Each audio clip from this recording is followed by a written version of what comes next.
আলু আর ঘরে থাকা অল্প কিছু উপকরণ দিয়ে যে এত মজার একটি রেসিপি বানানো যায়, যেটা না বানালে বিশ্বাস করবেন না।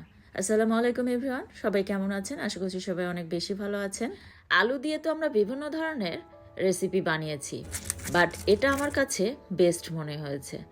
তো কোথাও যাবেন না, ছোট্ট একটি ভিডিও, ফুল ভিডিও জুড়ে আশা করছি সাথেই থাকবেন।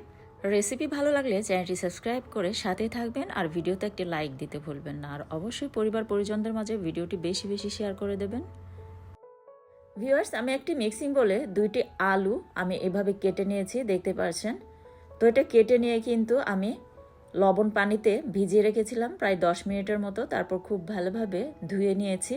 তারপর আমি মিক্সিং বলে নিয়ে এর সাথে স্বাদ মতো লবণ অ্যাড করে দিলাম, হাফ চা চামচের মতো গোলমরিচের গুঁড়ি, হাফ চা চামচের মতো চিলি ফ্লেক্স, হাফ চা চামচ মরিচ পাউডার আর 1 চা চামচ গরম মশলা পাউডার অ্যাড করে দিয়েছি। আর গরম মশলা পাউডার না থাকলে আপনারা কিন্তু জিরা পাউডার আর ধনিয়া পাউডার অ্যাড করে নিতে পারেন। তবে চেষ্টা করবেন গরম মশলা পাউডার দিয়ে রেসিপিটি ট্রাই করার, তাতে কিন্তু স্বাদটা বহু গুণে বেড়ে যায়। আর 1 টেবিল চামচ করে আমি ময়দা, কর্নফ্লাওয়ার আর চাউলের গুঁড়ি অ্যাড করে দিয়েছি। কর্নফ্লাওয়ার হাতে কাছে না থাকলে আপনারা কিন্তু ময়দা আর চাউলের গুঁড়িটা সমপরিমাণ দিয়ে অ্যাডজাস্ট করে নেবেন। আর একটু হলুদ অ্যাড করে দিলাম কালারটা সুন্দর হওয়ার জন্য। এখন সব কিছু হাত দিয়ে খুব ভালোভাবে মিক্স করে নিচ্ছি। আর হ্যাঁ, একটি ডিম ভেঙে কিন্তু খুব ভালোভাবে ফেটিয়ে নিয়ে এর সাথে অ্যাড করে খুব ভালোভাবে মিক্স করে নিয়েছি, দেখতে পাচ্ছেন। তো চুলা একটা প্যানে আমি পর্যাপ্ত পরিমাণে তেল দিয়ে তেলটাকে কিন্তু খুব ভালোভাবে আগে গরম করে নিয়েছি। আর একদম ফুটন্ত গরম তেলে কিন্তু আলুগুলিকে ছেড়ে দিতে হবে, দিয়ে এটাকে কিন্তু একদম হাই হিটে ভেজে নিতে হবে। তো আমার ভেজে নিতে সময় লেগেছে 5 থেকে 6 মিনিটের মতো। এর মধ্যেই কিন্তু সুন্দরভাবে এগুলি হয়ে যাবে।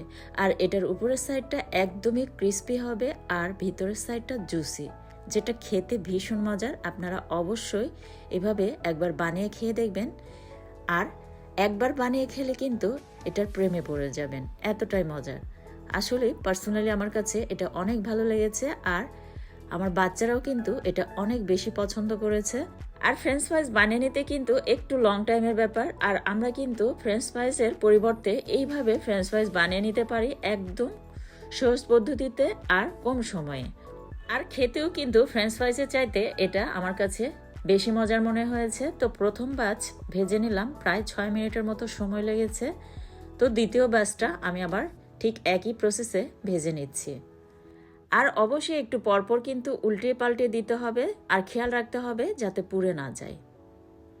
তো 6 থেকে 7 মিনিটের মধ্যে কিন্তু এটা ভেজে নেওয়া হয়ে যাবে, এর চেয়ে বেশি সময় লাগবে না। আর এটা কতটা ক্রিস্পি তা দেখে বুঝতে পারছেন। আর ভিতরের সাইডটা একদম নরম সফট। তো আমার ফেসবুক পেজ এবং ইউটিউব চ্যানেলে কিন্তু আরও বিভিন্ন ধরনের রেসিপি ভিডিও আছে, চাইলে সেগুলিও ট্রাই করতে পারেন। আর আমার ফেসবুক পেজ এবং ইউটিউব চ্যানেলের কোনো একটি ভিডিও ভালো লেগে থাকলে অবশ্যই